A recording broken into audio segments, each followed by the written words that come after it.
Вітаю, друзі. Ну що, давайте поговоримо про важливі речі, про Єрмака, про той who is fucking Вова. Поговоримо про те, чи дійсно те, що відбувається сьогодні в Пекіні, наближає кінець активної фази війни в Україні. Поговоримо про багато тем сьогодні. Про все це та інше будемо говорити сьогодні з народним депутатом України, колишнім головою делегації України в ПАРЄ Володимиром Ар'євим. Володимир, вітаю. Вітаю. Дивись, я відверто хотів обговорити з тобою різні теми, наприклад, розпочати з міграції лемінгів на півдні Мадагаскару, або обговорити потенційний врожай картоплі на Херсонщині. Але країна хоче знати інше. Країна слідкує за тим, що відбувається навколо Єрмака, справи, династії, Вови. Суд відправив Єрмака під варту на 60 діб з альтернативною заставою 140 мільйонів гривень. Це на 20 мільйонів менше, ніж я очікував. Ну, відверто, я думав, що там 100 дадуть йому, максимум 120, йому дали 140. Окей, але я попереджав, що гроші вже зібрані, їх будуть вносити. І дійсно, вносять дуже швиденько, і схоже, що не буде ночувати Єрмак в СІЗО. Взагалі відчуття того, що навмисно зранку сьогодні оголосили вирок, а не вчора ввечері, ну, щоб він не ночував. Скажи мені, будь ласка, тим більше, що ми бачимо, як швидко добрі самарітяни вносять заставу за Єрмака. Скажи мені, будь ласка, які перші підсумки варто зробити? Чи є це початком краху системи, яку будували Зеленський і Єрмак? Ну, я думаю, що це не те, щоб початок повного краху, але це суттєвий удар по цій системі, і вона вже тріснула після попередніх підозр команді Міндіча, який є бізнес-партнером і другом президента Зеленського, але тут уже фактично удар по консильєрі, по найближчому раднику, соратнику і пораднику і організатору сім'ї, мафіозної сім'ї. Тому в даному разі це дійсно дуже серйозний удар, проте рано говорити, що влада Зеленського, вона буде розвалюватися. Я впевнений, що після всього, що відбулося зараз, у Зеленського, якщо були примарні шанси на те, що він переобереться на другий термін, ну такі всі їх оцінювали як низькі, то зараз я їх оцінюю як нульові або від'ємні. І у нього немає іншого виходу, як довести до виборів країну, закінчити війну, бажано не поразкою України, і після цього швидко попрощатися і йти, оскільки після того, як він перестане бути президентом, він стає клієнтом для розслідування Національного антикорупційного бюро і САП. Бо президент за посадою, згідно із законом, він не переслідується НАБУ і САП, поки він перебуває на своїй посаді, поки він виконує обов'язки президента України. А далі там багато що є. А Єрмак фактично був його фундаментом, на якому він стояв, і який був виконавцем всих його побажань. І, можливо, якщо там в деяких випадках, якщо Зеленський був головою, то Єрмак був шиєю. Я ніколи не приймав повністю версію про те, що Єрмак керує Зеленським. Я завжди вважав, що Зеленський, знаючи його минуле, є досить авторитарним керівником, і Єрмак є просто його з одного боку вірною собачкою, яка все виконує, а з іншого боку, знаючи Зеленського, він міг коригувати його істероїдний настрій. Тому тут Єрмак якраз теж міг маніпулювати Зеленським, але був для нього вірним і слухняним виконавцем, який робив багато такої роботи, за яку Зеленський просто братися не хотів. Що ми маємо тепер? Ми маємо тепер Єрмака, який сильного того, яким раніше лякали всіх посадовців і не тільки посадовців, він перебуває зараз в СІЗО. хоч він і не сидить в камері, але він сидить в кабінеті начальника слідчого ізолятора в місті Києві, проходить всі необхідні процедури оформлення, здає відбитки пальців. Але він чекає просто, коли буде внесена застава, і отут відбувається найцікавіше, як проходить збір цієї застави. Давайте порівняємо про те, як збирали заставу для тих, кого махіна Єрмака і Портнова закинула за грати, за генералів, наприклад, за Марченка, так? А збирала вся Україна. Як збирали на заставу всім військовим, яких режим Зеленського кидав за грати? Вся Україна. Хто збирає на заставу Єрмаку? Я розумію, що хтось після всієї цієї трешової історії із Ворожкою, що погоджувала на призначення кандидатур від уряду до спецслужб, хтось там кинув йому 666 гривень. Там, ну, я розумію, у людини явно є почуття гумору. Своєрідне, але почуття гумору. Таке собі. Партія нечиста сила, своїх не кидає. А хто збирає йому реальні гроші, ну ось ми бачимо найбільшу суму, поки що внесла така собі Роза Тампанова, здається, її прізвище. Прізвище неважливо.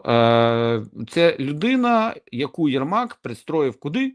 В наглядову раду компанії «Укрнафта» від держави.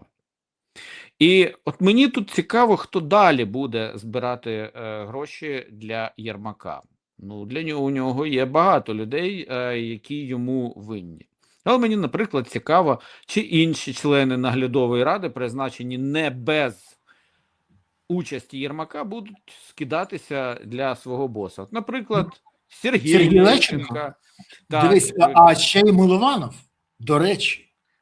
Мілованов, ну, в даному разі там, їх вистачає. а Свириденко, цікаво, вона йому за те, що вона, відпрацювавши стюардесою для оформлення офіційних польотів Єрмака за кордон, чи вона в даному разі, Роза Тапанова, і чи вона в даному разі зробить те, що зробила ось уже ця його протеже. Це права рука, це права рука, відверто. Вибач, я бачимо, зачитаю нашим його... глядачам нашим зачитаю. Я прийняла рішення внести 8 мільйонів гривень на спеціальний депозитний рахунок для формування застави, яка визначена рішенням Вищого антикорупційного суду як запобіжний захід для Андрія Борисовича Єрмака. Вказана сума грошових коштів є частиною моїх офіційних доходів, які зазначені в моїй щорічній декларації. Вважаю це доцільним для забезпечення конституційного права на захист та підтримки принципу презумпції невинуватості. Я тобі скажу більше того. Ну, з точки зору закону все зрозуміло. Але нюанс. Вже вчора я повідомив, що гроші зібрані зараз і красиво грають в ту історію, нібито бігають, збирають, але потрохи будуть закидати ці гроші, щоб завести їх. При тому я зразу написав, будуть і юридичні особи, і фізичні особи. І як ми бачимо, починається. Серед тих, хто внесуть гроші або вже внесли, це, наприклад, буде потенційно там список, який мені показали, це зброярські компанії, фармакологічні компанії, юридичні установи. Тому дуже цікава історія. Фактично, мені відомо було, що 180 мільйонів закумулювали раніше.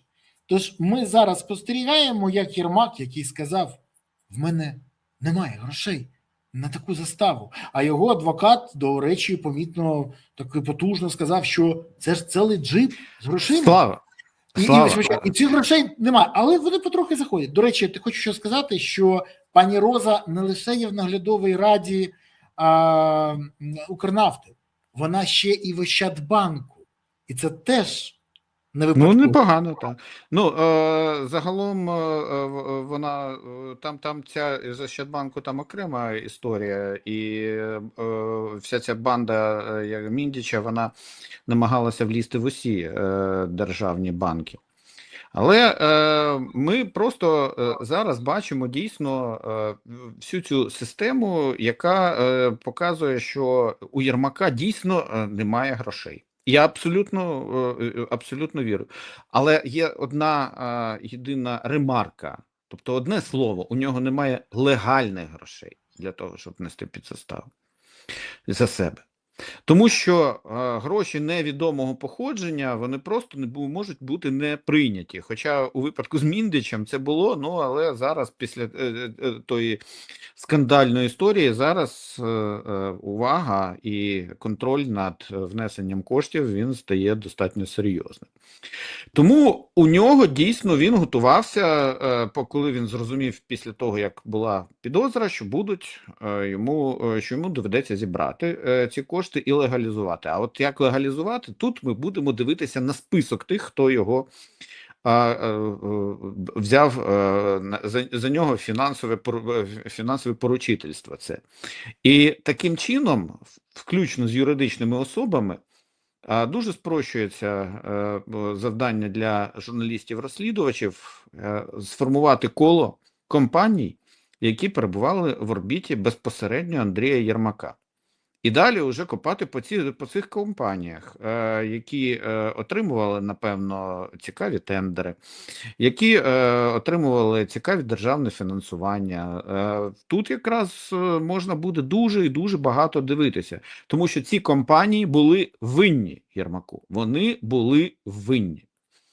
І насправді тепер, коли всі Єрмак і ті, кого він підтримував, підійшли до знаменитої каси імені Ігоря Коломойського, то вони опинилися в ситуації, коли вони просто не можуть обійти цю історію, і їм доведеться розкритися. А розкриваючися, вони ставлять під загрозу всю свою систему.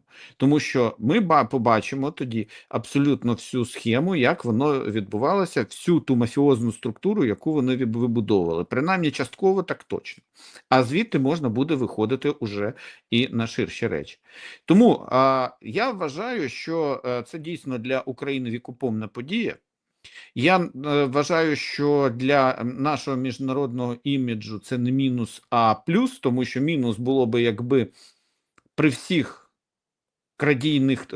крадівницьких цих історіях, про які Захід знає, наші правоохоронні органи і суспільство мовчали і сприймали, наче все окей, бо тоді це суспільство мафіозне і живе не за законами Європейського Союзу, не за копенгагенськими критеріями, а за критеріями омерти.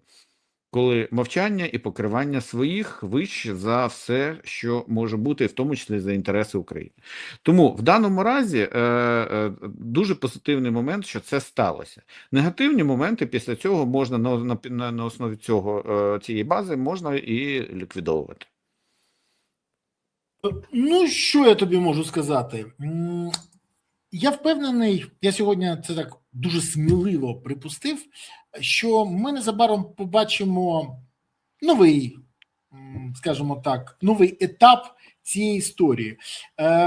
Я таке зробив дуже сміливе припущення, що незабаром Єрмак отримає ще одну підозру від НАБУ і САП. Можливо, і застава не буде тільки Єрмак. Так, там, я думаю, ти теж знаєш. І застава буде значно більша. А ще буде візит антикорупційних органів до одної дуже відомої зброярської компанії. І, до речі, це не моє припущення, це говорять злі язики з Банкової, які знають про це, нервують через це і кажуть, що у окремого Вови через це навіть печія.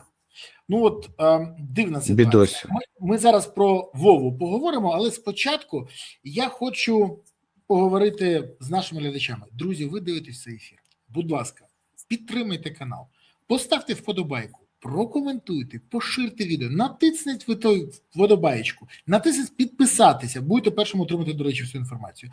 Але напишіть зараз, звідки ви дивитесь цей ефір. Куди закинула вас доля? Де ви чекаєте або наближаєте перемогу? Пишіть, це важливо. І, до речі, де Троя, де Троєщина, який центр всесвіту повинен бути першим серед всіх? Що сьогодні першим і не стало.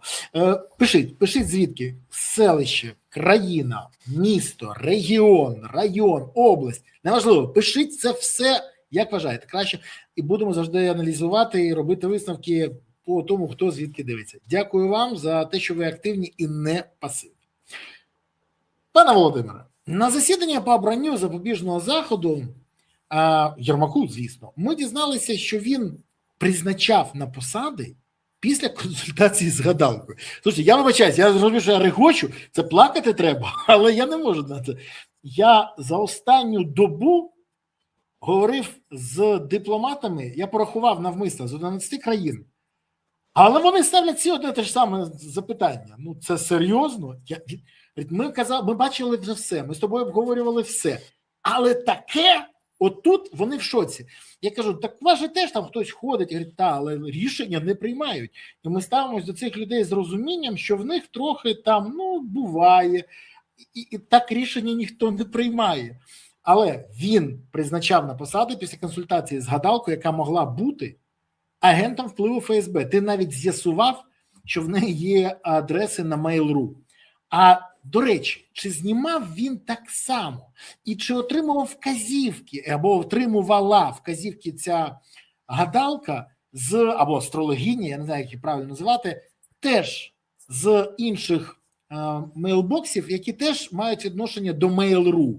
І тоді запитання, знімав він з Залужного і той весь Генштаб так само на підставі її порад, бо тоді проблеми на фронті і зняття Залужного – це, ймовірно, успішна операція російських спецслужб.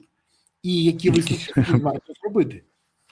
Саме так воно і є, тому що я коли це зрозумів, що він абсолютно всі посади узгоджує із спеціалісткою з феншуя, я зрозумів феншуй там з погонами явно і почав дивитися. Значить, ФОП Анікієвич Вероніка Федорівна. Народилася вона 26 червня 1974 року у Казахстані. Потім переїхала в Україну і жила в місті Херсоні. В Херсоні вона закінчила університет, Херсонський державний технологічний університет, і шукала роботу. У 2006 році вона розміщувала оголошення за фахом бухгалтерія, управлінський облік, фінанси підприємства. Ну, вочевидь, з фахом не склалося, і вона вирішила якимось чином стати спеціалісткою із феншуя. Але з феншуєм тут у неї пішло, дійсно, бачимо, просто поперло. Тому що, ну, крім того, що у неї були на Mail.ru, там ще на Rambler.ru я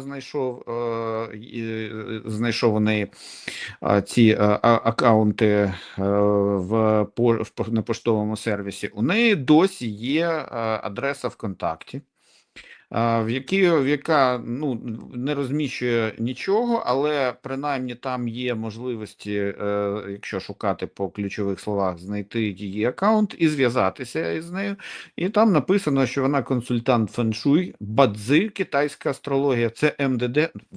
Не знаю, що це таке. Я навіть питати не буду. І професіональний вибор дат. Тобто все вона там розписала, але найголовніше її можна було би сказати, ну окей, там всі мали зв'язки із, там багато хто реєструвався ВКонтакті, в Однокласниках, але вона з 29 травня 2015 року до 7 червня 2025 року гарантовано перебувала у Криму, вона їздила на окупований півострів, а на окупованому півострові живе її батько Федір Анікієвич, який 1950 року народження, який очолював в місті Геніческу місцевий осередок партії регіонів, і один із перших став на сторону окупантів у 2014 році.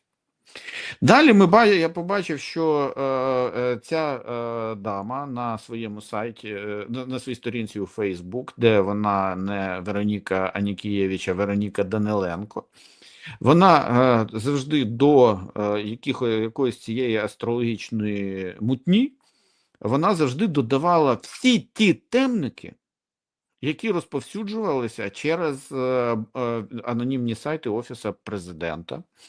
І таким чином вона входила в пул тих людей, яким довіряв Єрмак беззастережно.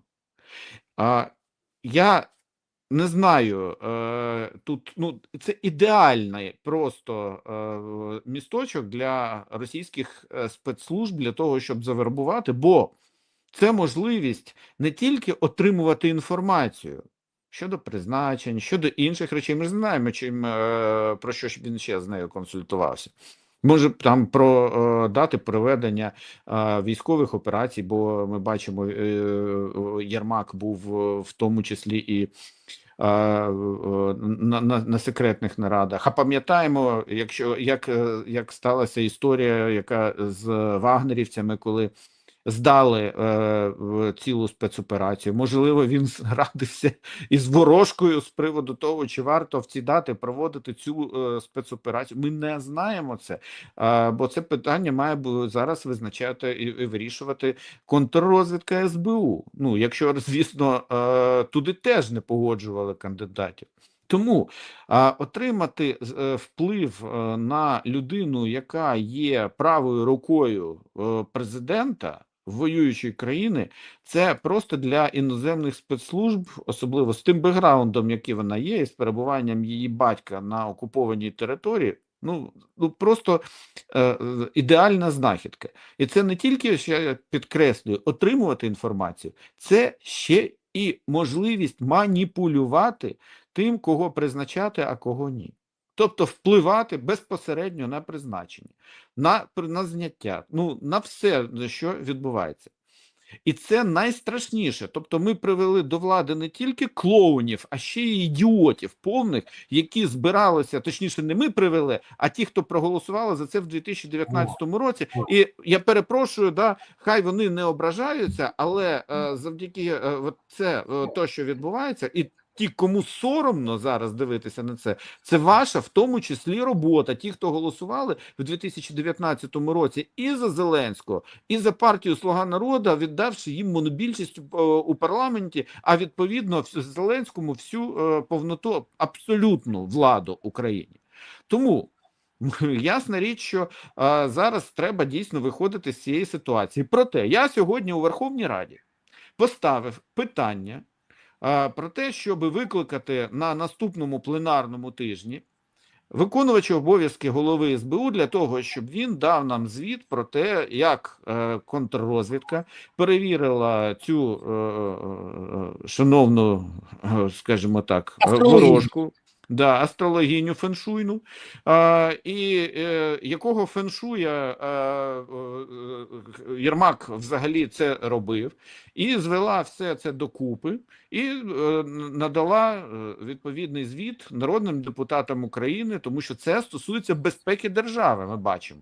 Бо у Єрмака, ми бачимо, знаходили... Це стосується взагалі національних інтересів, давай відверто. Так, і ще національних інтересів.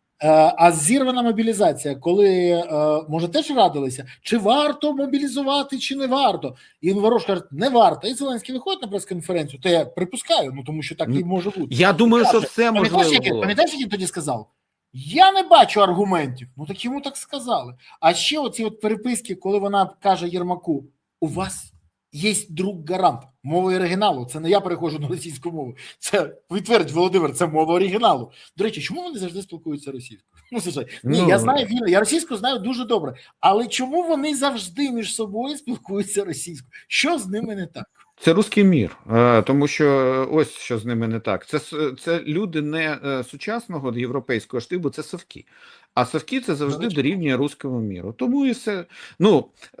Чому всі ці гадалки, ми ж пам'ятаємо, коли розвалювався Радянський Союз, оцей був прорив всіх цих історій про НЛО, про всяких віщунів, про екстрасенсів.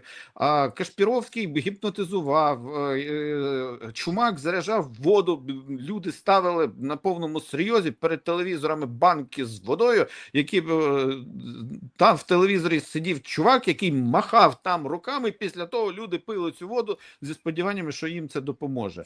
Вона була масовий люди казали, що вона заряджена була. Це називається масовий психоз. Але цей масовий психоз не міг не залишити свій слід на людині, яка росла в цей час. Це був тоді молодий Андрюша Єрмак.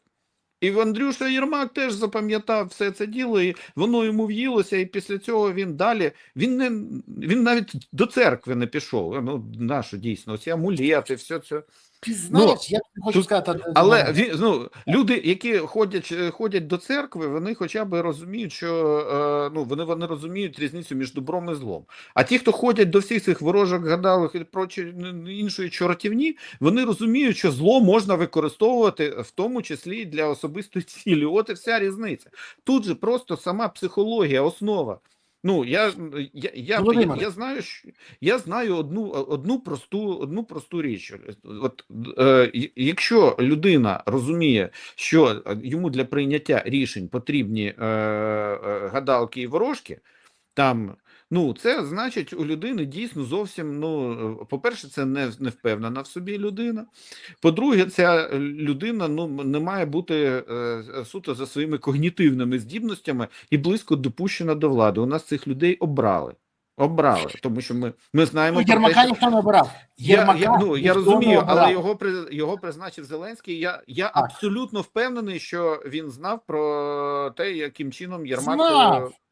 Так в них у всіх однакові браслети. Сьогодні виклали фото, він, Зеленський, Пишний, Малюськ, вони всі з однаковими цими браслетами, фенічками, манічками. Дивись, я тобі хочу сказати, для когось може навіть і там віра в Бога, це щось те, але є класичні релігії, а є культи і секти. І це важливо розуміти.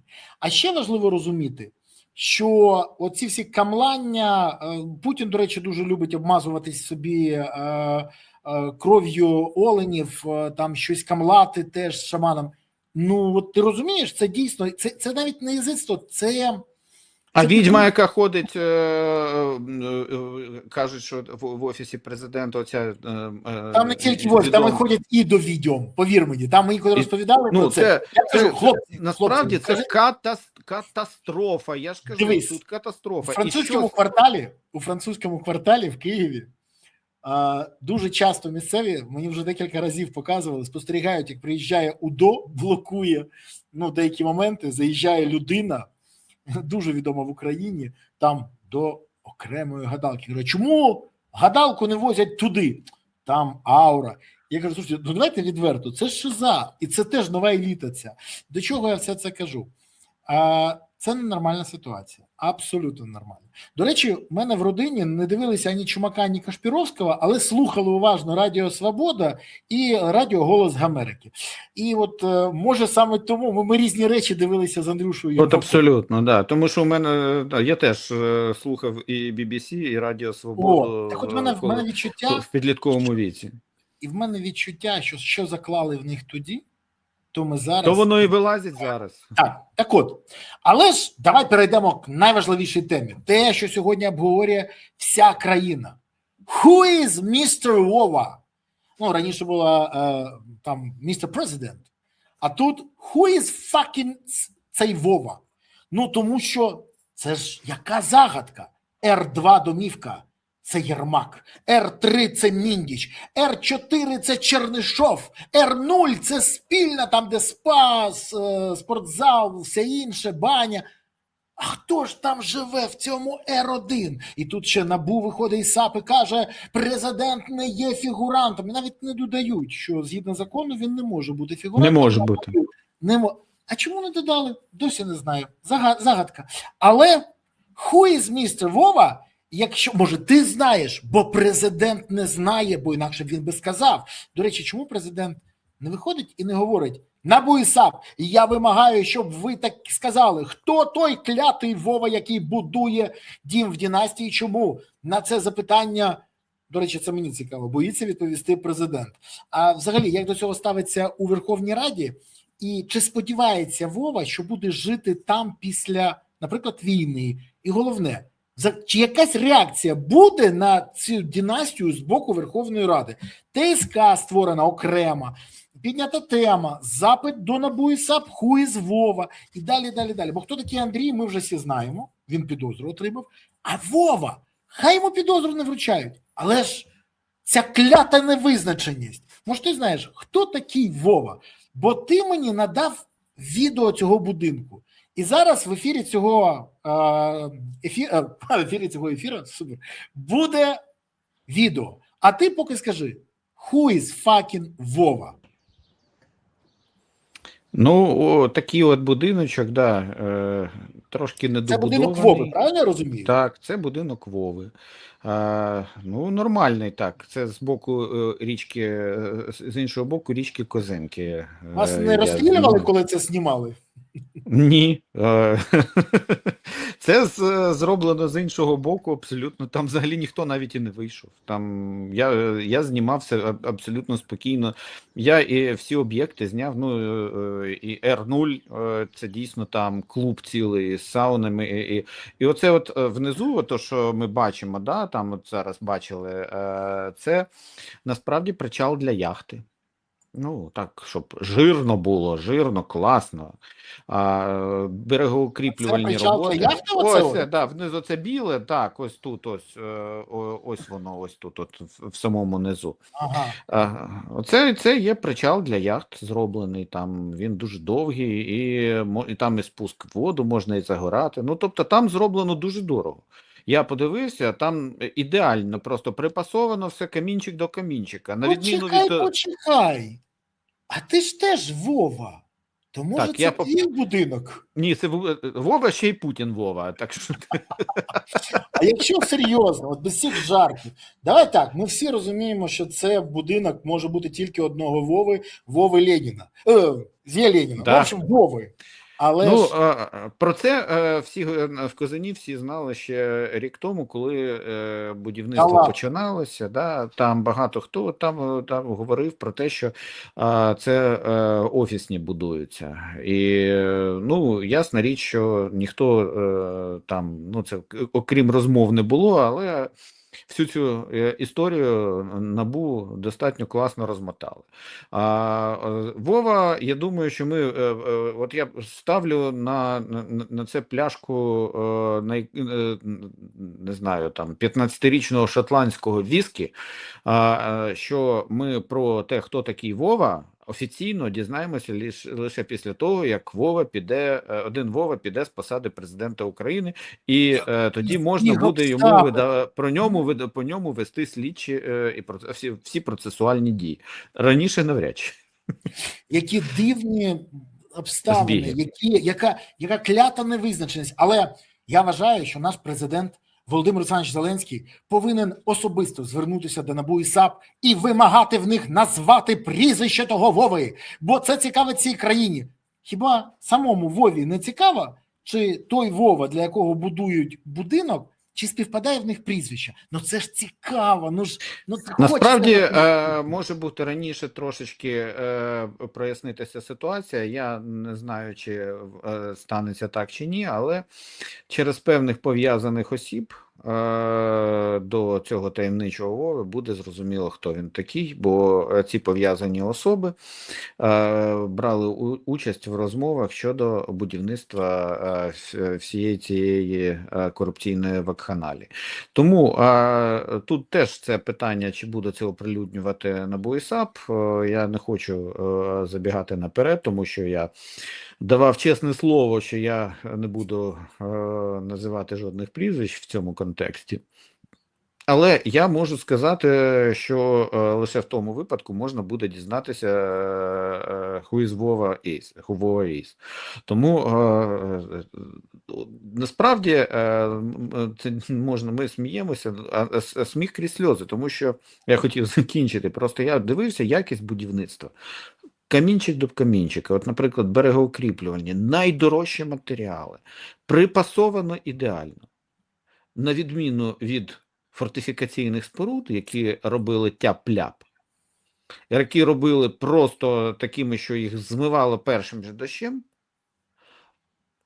у Міндіча, Єрмака, Чернишова і загадкового Вови все будівництво велося в з ідеально якісними матеріалами і просто фантастичною якістю, якому там 100 метрів з наближенням можна було абсолютно добре роздивитись. Оце є різниця, що тим племені окопи вириті із бруду і палок укріплені, а береги у всієї цієї навколо офісної і колишньоофісної команди в ідеальному стані. Але вони береги поплутали, як ми Не бачимо. здивований взагалі, геть не здивований. Друзі, будь ласка, може у вас є здогадки? Хто цей Вова? Напишіть, будь ласка, в коментарях, якщо ви знаєте. До речі, Володя Ар'єв сказав, це не він. Вже точно відомо. Ми ж не віримо, що Єрмак, Міндіч і Чернишов будували для Вови Путіна будинок. Чи віримо? Вони для Володі Ар'єва точно не будували би.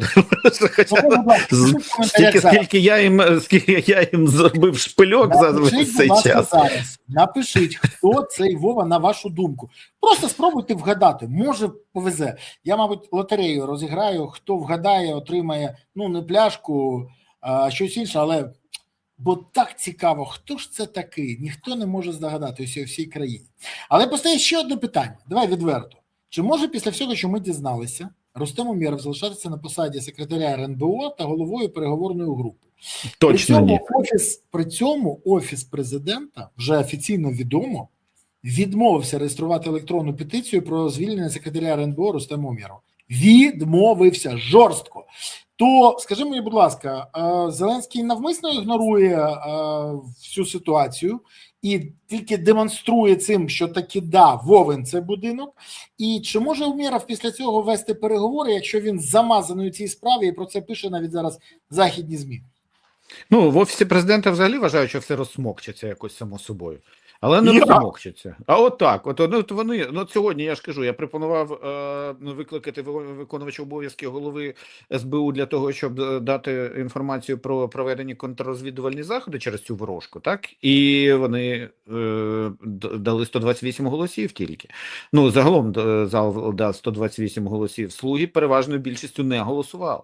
Хоча це питання достатньо серйозне. Тобто, принаймні, щоб ми знали, що немає ніяких там або є якісь підстави для того, щоб переживати за безпеку держави. Але тут виявляється, що вони навіть заслухати не хотіли інформацію, щоб дати тиждень, 10 днів на її підготовку і потім заслухати. Так само і в Офісі президента. Вони роблять вигляд, що вони в хатці.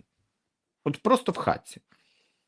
Вони хочуть, вся комунікація там їхнього Дмитрія Літвіна, вона із серії, та що ви там розказуєте, та це дурня, та це дурниці, все, і не треба, ми не хочемо нічого взагалі про це говорити. Тому зрозуміло, що там будуть робити до останнього висновки для себе, що все це дуже тимчасово, пошумлять і забудуть, але це дуже і дуже неправильна річ з точки зору наслідків для України. Наслідки для України – це може бути втрата довіри. І це питання вже не те, що антикорупційне розслідування саме по собі підірвало довіру, а підірвало довіру ті, хто творив корупцію. А розслідування і ця інформація, яка стала відомою, вона навпаки зараз, я ще раз підкреслюю, робить все для того, щоб повернути довіру до України, тому що те, що нас відрізняє в цій системі, автократичній, диктаторській російській, автократичній, фактично абсолютній владі Зеленського в Україні, це тільки наявність антикорупційних органів, які, виявляються, працюють. І ось це якраз те, що нас відрізняє, те, що нам дає шанси для того, щоб бути в майбутньому членом європейського суспільства. Але для цього треба спочатку Зеленському прийняти рішення нарешті і зрозуміти, що його вже підперли повністю з усіх боків. Все. Далі вже буде по ньому. всю його команду відстріляли. Умєров – це людина, яка була пов'язана із Міндічем, із оборудками навколо оборонних закупівель, про що навіть керівник АОС Жумаділов на тимчасовій слідчій комісії Гончаренка сказав. До речі, тимчасова слідча комісія є у Гончаренка і Железняка, і вони можуть цей кейс взагалі з династією на ньому розглядати, і я думаю, що вони будуть це робити. Але я закінчу зараз. Маленька ремарка по Жумаділову. Я колись піднімав питання по Жумаділову ще раніше, коли він тільки дотом керував. Я підняв питання. І тоді, я пам'ятаю, Ніколов прибіг до мене в коментарі, почав волати, як я смію піддавати там якісь, не знаю, сумніву дії Жумаділова, і все, і я продався владі, і все інше. А тут з'ясувалося, що не все так. До речі, Ніколов тоді волав, кричав, винес мене з френдів, це так, а потім навіть не вибачився. І я нещодавно одній людині кажу, дивись, а зараз як відбувається? А вона мені каже, ця людина, ти розумієш, вони ж своїх звикли захищати. Нема для них цієї історії, коли, як там, Сократ мені товариш, але істина дорожча? Нема такого. Але тут ситуація інша. Це його товариш, все, вони його захищають. Припинив би товаришем? Припинили. До речі, так само захищали на самому початку, якщо ти пам'ятаєш, Умєрова. Коли я казав, не поспішайте, давайте почекайте. Ні, він такий класний. А зараз, ну, так якось. І, речі... Слава, тут проблема в тому, що комсомол дуже важко викорінюється в пострадянському суспільстві. Навіть та не може бути тільки навіть... свої і чужі. Так, повинні бути порядні і непорядні. Все. Є фактаж, і там і я сподіваюся, що це дійсно от всі ті, хто називає себе там лідерами, там вершками громадянського суспільства, вони насправді теж і вимагають від інших там засуджувати своїх, то вони самі своїх передусім не засуджують. І це на превеликий жаль. Це вже непогано. Так. Але знову ж таки, повертаючись до наших баранів, повертаючись до того, що у нас зараз кого ми обговорюємо, я вважаю, що Умєров дійсно має піти у відставку. Тому що до нього дійсно після цього довіри як до переговорника насправді немає. І як до людини, яка він може цілком захищати себе в суді, давати покази. Поки що Зеленський, правда, при цьому втрачає останній, там, якщо після втрати Єрмака, Умєров – це другий фундамент, на якому такий запасний аеродром, запасний фундамент, на який він сперся, і в тому числі це був зв'язок і напряму із це така от зв'язка Умєрова з Єрмаком, вона відбулася дуже добре. Я, до речі, коли розповім цю історію, коли його призначали ще на міністра оборони, і коли ми вважали, що він людина, яка теоретично може дійсно щось змінити, молодий реформатор з партії «Голос», там треба, напевно ж, підтримувати. І я йому тоді, коли була зустріч Умєрова як кандидата в міністра оборони з нашої фракції, я сказав йому, що ти не повтори долю Резнікова, який став ширмою для корупційних оборудок Єрмака і компанії. Я пам'ятаю, тоді Умєров достатньо так, він так кивав головою і казав, що ні в якому разі. Він став в результаті і для Єрмака, і для Міндіча, і для всіх них цим, як ми зараз бачимо із цих записів, тим метою ширмою. І я тоді, коли почув, я побачив, що у нього якісь дуже аж як би це краще сказати, його ставлення до можливого призначення якесь ейфорійне навіть. І це мені не сподобалося, я тоді відмовився голосувати за нього як за міністра оборони, і я виявився абсолютно правим в цій ситуації. Зараз Зеленський дійсно вчепився от в ту останню таку гавань, фундамент, назвемо його як завгодно, ну те, що його пов'язувало з тою системою, яку він вибудував.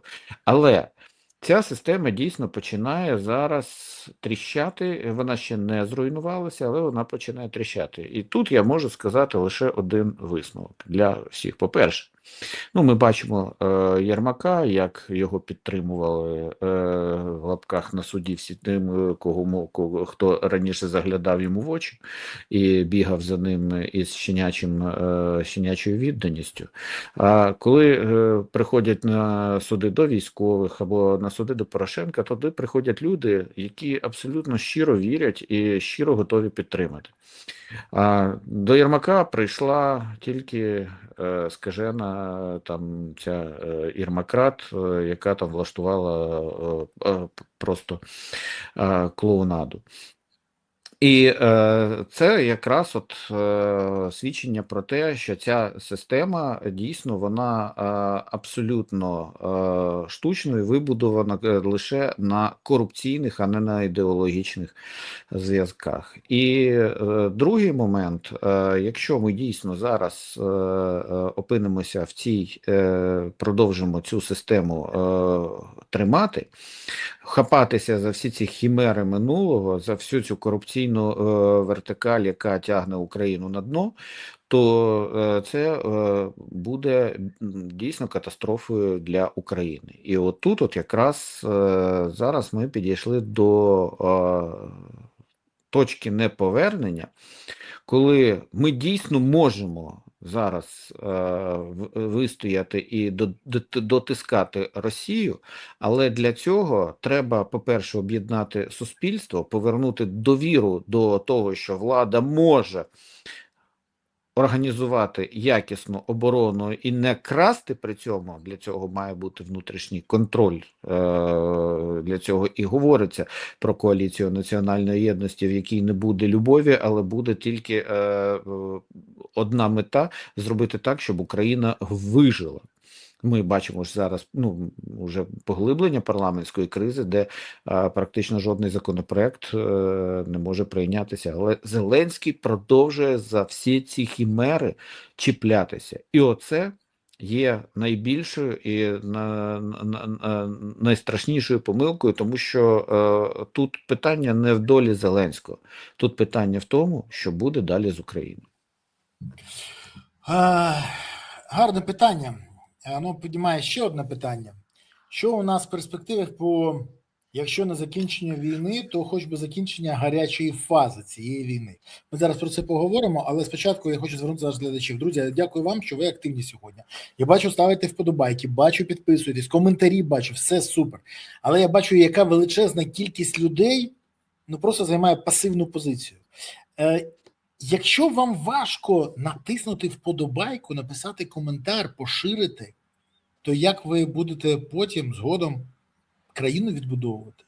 Ну і це дрібниця, яка потрібна каналу, щоб інформацію більша кількість людей побачила і дізналася. Але ж багатьом важко. Поставте зараз вподобайку. Прокоментуйте, напишіть, що ви думаєте з цього приводу. Напишіть, які думки у вас з'явилися. Не сварьтесь один з одним, не лайтесь. Напишіть про це. І напишіть, звідки ви дивитесь цей ефір, куди закинулась доля, де ви чекаєте або наближаєте перемогу. Пишіть про це. І я дякую все ж таки тим, хто активний. Дякую за те, що ви є. Бо країну відбудовувати з пасивними. З пасивними з'являються Єрмак і Зеленський. А от все інше ми відбудуємо. Скажи мені, будь ласка, візит Трампа в Пекін у супроводі керівників найбільших підприємств Америки – це про економіку чи про нову Ялту, де фактично може бути сформований новий світовий порядок? Заяви Марко Рубіо доволі неочікувані. Він, до речі, я процитую зараз, він вийшов в ефір CNN і заявив про те, що Україна має найсильнішу армію, ніж Росія. Більше того, він сказав, це при тому, що він каже, що Україна, Збройні сили України є найпотужнішими усієї Європи. І каже, це при тому, що Україна менша країна за РФ і має меншу армію. Хоча Збройні сили України є найсильнішими, найпотужніші Збройні сили у всій Європі. Очевидно, через велику допомогу, яку вони отримали, а також через досвід бою, який вони здобули. Це заява держсекретаря США, і вона не випадкова. Випадкова на тлі візиту Трампа до Пекіну. Окрім того, він каже, що, на жаль, за останні кілька місяців ми втратили певний імпульс з різних причин. Українці дедалі більше впевнені у своїх позиціях на полі бою. Вони пережили зиму. Росіяни також відчувають певний оптимізм через зростання цін на нафту. Але сподіваємось, що завдяки заяві Путіна чи інших причин незабаром ми дійдемо до моменту, коли обидві сторони знову повернуться до переговорів. Скажи мені, будь ласка, багато хто вважає, що сьогодні можуть бути в Пекіні отримані домовленості про Ірану, Україні і Тайваню. Наскільки ти розділяєш цю думку, і чи дійсно ця зустріч може наблизити кінець війни Росії проти України? Бо я таке чув неодноразово зараз, саме з Верховної Ради, з Банкової, я не жартую, і від декількох дипломатів. Я знаю, що це ключова зустріч, і до неї готувалися, в тому числі і війною в Ірані.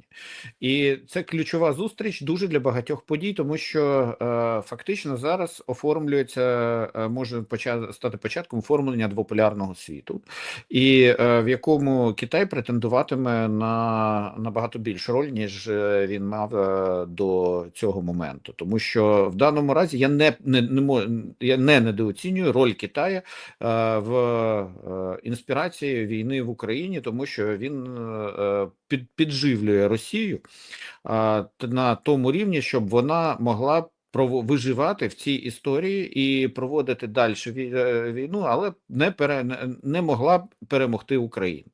Тобто тут якраз іде зіткнення того, що Україна дійсно за допомогою Західного світу, Європи, який розуміє, що потім експансія російської воєнщини перейде на неї, він підтримує Україну, а Китай, він хоче таким чином знекровити фінансово і Західний світ цією війною, розуміючи, підживлюючи Росію і стимулюючи до того, щоб війна тривала до того моменту, поки Китай не буде визнаний як достатньо вагомою стороною в вирішенні світових питань. Китай не бачить Москву як рівноправного партнера, тому що економічно він її вже майже поглинув 40% російської промисловості Китаю вже китайським компаніям уже належить. І тому це дійсно зустріч, яка може дійсно стати основою для того, як буде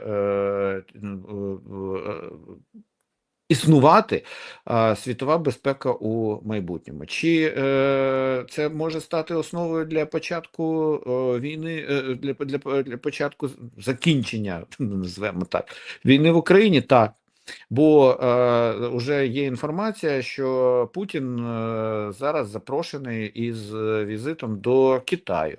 Значить, що є якісь, можливо, є якісь домовленості, про які буде Пекін говорити із Москвою. Але Путін, ми знаємо, що він так просто не здається, він теж навіть перед Пекіном не скаже, що я склав лапки і відповз далі в свій бункер, але це означатиме, що перед початком переговорів Росії треба зберегти своє обличчя, свою фашистську харю.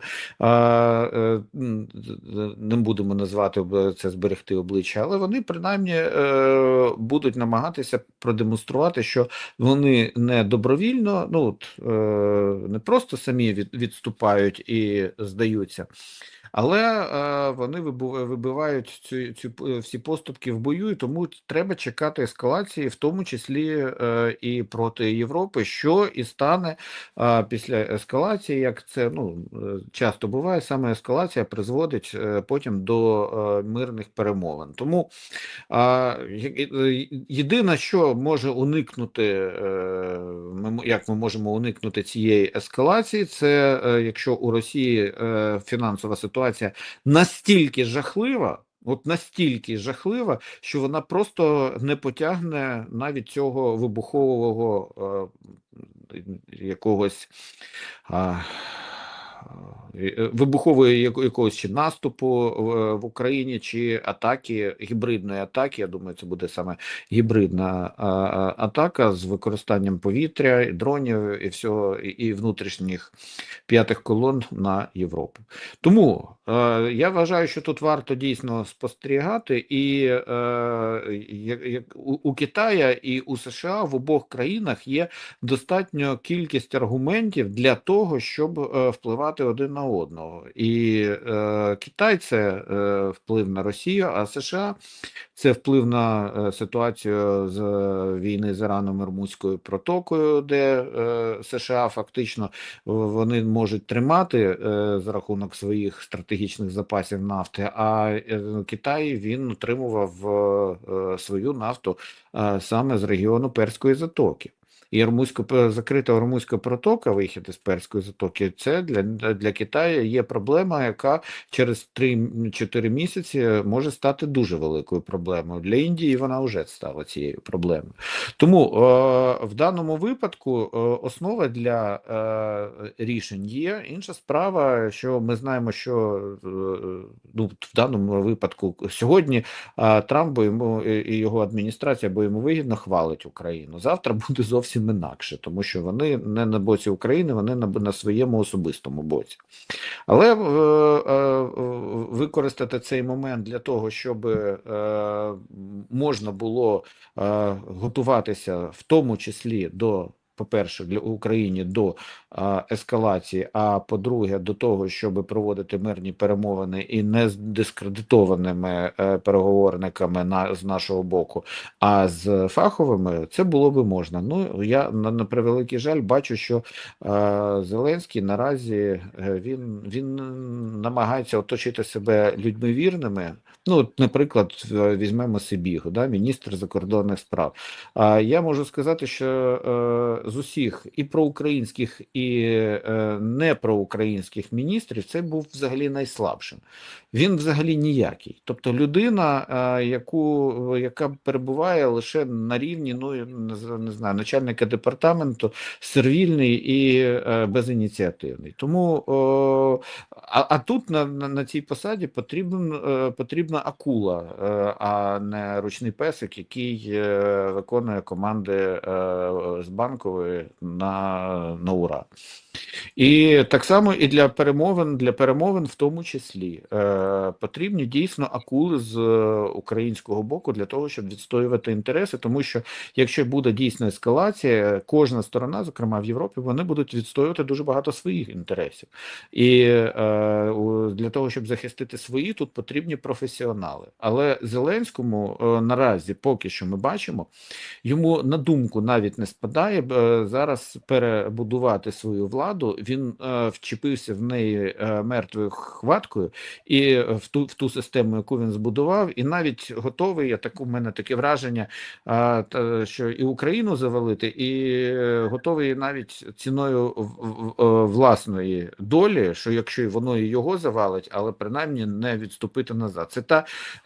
Мені багато казали про впертість Зеленського, але це не завжди і не в усіх випадках є хорошою рисою. В деяких випадках так. Але якщо впертість переважає над здоровим глуздом, то ми отримуємо біду. Ну, я думаю, що принаймні хоча б треба стежити поки що за переговорами в Пекіні. Вони дійсно дуже важливі. Ну, я тобі хочу сказати, що уважно слідкують не тільки в Україні. В Європі дуже уважно слідкують. Абсолютно, так. Британія слідкує, Німеччина слідкує. А більше того, Ізраїль дуже уважно слідкує, Канада. І реально може стати історія, коли світ зміниться. Останні фото з Китаю, які з'явилися з Пекіну, це фото Маска, Кука, інших. Вони дуже задоволені. Вони посміхаються. Я не знаю, чи це просто маски на обличчі Маска і іншого. Чи ну, це, звичайно, вони обов'язково будуть. Так, чи це дійсно результат, але величезна кількість експертів вважають, що кожен з боків отримає своє. Китаю необхідний мир і в Ірані, і в Україні для того, щоб змінилася ситуація, не тільки щоб здешевшала нафта, а щоб нормально крокувати до головної мети Китаю – економіка номер 1 у світі. Плюс репутаційні бонуси, що саме Китай зміг стати миротворцем, а не Америка. Це дуже важлива історія, і тут вони можуть навіть гратися в Європу. А для Трампа важливі вибори, надважливі вибори, і зараз це номер 1 для нього, і плюс він не знає дійсно, як виходити з цієї ситуації з Іраном, бо це може бути затяжна історія, катастрофічна для всіх. Тому всі ці маркери важливі і для економіки, і для політики. Будемо уважно спостерігати, що буде. У мене останнє питання до тебе. Але скажи мені, будь ласка, от відверто, корупційні скандали в Україні ж активно висвітлюють сьогодні західні ЗМІ. І пишуть, що це може бути загрозою не лише для євроінтеграції України, про це писали Reuters, Guardian, інше, а й для отримання допомоги, фінансової допомоги від ЄС. І на тлі цього відбувається ситуація, коли Верховна Рада не може знайти голоси. Останні дні ми спостерігали, коли або нема голосів на будь-яке рішення, або вдається проголосувати тільки постанову за звіт омбудсмена. Це погані законопроекти, протест через конфлікт з урядом і Зеленським, якась внутрішня забастовка, парламентська криза. Що з голосуванням УВР і чого чекати далі? І чому замість того, щоб ми бачили, як Верховна Рада повертає свою суб'єктність, ми замість цього бачимо от такий треш, коли повідомляють, у Раді створили міжфракційне об'єднання «Пошук Царства Божого і правди його». Ні, це зрозуміло, це є єбабло Мазурашу, це я розумію. Але мені б хотілося, щоб Верховна Рада повертала до себе повагу і суб'єктність. Тож, наскільки це реально, що відбувається в Верховній Раді, і чи наскільки загрозлива ситуація взагалі з допомогою наших партнерів? Ну, це, напевно, для того, щоб збалансувати всю цю історію з ворожками, да? І чорту, дай Богу, свічку, і чорту щось там кинули. Да? Тобто, в принципі, да, можна сміятися над цим, але дійсно ми маємо повноцінну кризу, і якщо приймаються, то тільки ті закони, які абсолютно не мають жодних проблем всередині для того, щоб за них проголосували всі фракції, але при цьому «Слуги народу» і керівництво «Слуг народу» не хоче йти на нормальну співпрацю по інших законопроектах для того, щоб дійсно стати суб'єктними.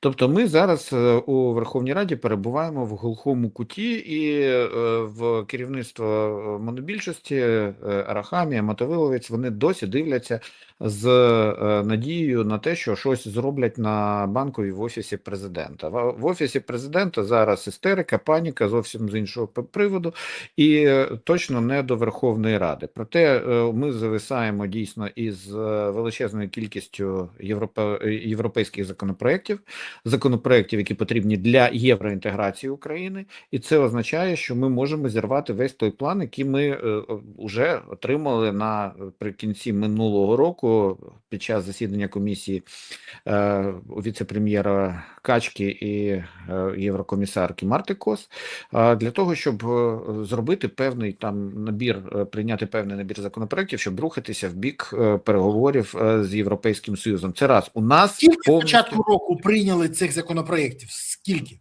Менше 10%. І тому, да, я ж кажу, це катастрофа. І поки що я не бачу позитивних змін для того, щоб вони прийняли як факт те, що дійсно щось треба міняти. Єдиний сигнал, що нарешті от сьогодні поставили в порядок денний законопроект щодо підвищення зарплат військових, зокрема, щоб нарешті військовий збір йшов тільки на зарплати військових, проте жодний з 3 законопроєктів, які були зареєстровані, не набрав 226 голосів, найбільше було 219. Тому просто не було в залі «Слуг народу». Це перший був такий маленький крок, але всі ті законопроекти, які виносить монобільшість, особливо контроверсійні, вони не проходять, бо вони не набирають своїх же голосів через внутрішній опір всьому тому, що відбувається сьогодні в державі серед певних слуг народу, які просто деяких просто теж дуже вже дістало. Але чи це вплине на нашу на допомогу? Я думаю, що вплине. Тому що, наприклад, уже в Європейському Союзі, в Єврокомісії говорили про те, що наступні транші будуть залежати від того, чи буде ухвалений закон, зокрема, про рестарт Державного бюро розслідувань. Болючий дуже момент для Зеленського, який вважає ДБР своєю ручною болонкою. Тому ясна річ, що тут навіть я не буду тут дорікати нашим західним партнерам, бо що в Україні війна і треба підтримувати, але Україна має виконувати ті обіцянки, які вона взяла на себе. По-друге, в країнах ЄС після того, що вони читають зараз про Єрмака, будуть питання до урядів, а навіщо ви даєте гроші країні, де там все це розкрадається. Ми бачимо, дійсно, це проблема. І опозиційні сили, зокрема популістські або крайні праві часто, які зараз, популярність яких в Європі дуже сильно росте, вони активно використовують цей момент, цей в лапках подарунок, який команда Зеленського сама дала їм для того, щоб його використовувати проти України. І ми бачимо на прикладі Німеччини, що там відбувається. Зокрема, зараз підтримка Мерца перебуває на рівні 16%. Це дуже низько, але їм дійсно буде незручно пояснювати своїм же виборцям про те, що вони продовжують підтримати Україну попри все це. Нам важливо дійсно зараз доносити одну річ, що треба підтримувати Україну саме завдяки тому, що в Україні все ж таки з корупцією борються, а не приховують. І це вже робота парламентської дипломатії, яка більш-менш вже починає розблоковуватися, але ще не до кінця. Тобто там якісь лише перші, скажімо так, паростки цього, але не повноцінна робота. Ну і ясна річ, що дійсно без того, щоб ми починали в Верховній Раді вже ставати суб'єктними і поверталися від княжо-автократичної держави до парламентсько-президентської республіки за Конституцією, то без цього далі ми опинимося дійсно в тупику, і цей застій, як будь-який застій, призведе до запліснявіння і руйнації. І оце дійсно буде дуже небезпечно для держави. Що я тобі можу сказати? Ти правий на 100%. Я тобі хочу подякувати за сьогоднішнє спілкування і сподіваюся, що у парламента будуть сили, розуміння і можливості повернути собі не лише суб'єктність, а й повагу українців. Для цього потрібна політична воля самого парламенту. І не тільки опозиції. Коаліція теж повинна згадати, що в неї є гідність. Ну, хоч би спробувати згадати. І тоді, може, щось і вийде. Інакше у нас попереду ще більша турбулентність, з якою ще важче буде вилізти. Правда. Дякую тобі за сьогоднішнє спілкування. Дякую тобі теж. До зустрічі в нових ефірах. Па-па. Па. Друзі, я дякую вам, що ви сьогодні дивилися цей ефір. Я дякую тим, хто був активний. Ви все знаєте самі. Дякую, дійсно. Я щиро був вдячний вам за те, що ви були активні, поставили вподобайки, прокоментували, поширили відео, підписались. Я сподіваюся, що ефір був для вас дійсно інформативним. Напишіть про це в коментарях, чи отримали ви нарешті всі відповіді, чи є у вас ще якісь запитання. А ще не забувайте підтримувати ЗСУ, бо Збройні Сили України – це єдина сила, яка є запорукою того, що Україна є майбутнє. Не Єрмак, не Міндіч, не Зеленський, не Галущенко і Чернишов, а саме Збройні Сили України. Тому гуртуємось навколо них, донатимо на ЗСУ, приєднуємось до ЗСУ, допомагаємо ЗСУ. І тоді у України буде гідне майбутнє. І все буде Україна. Дякую вам.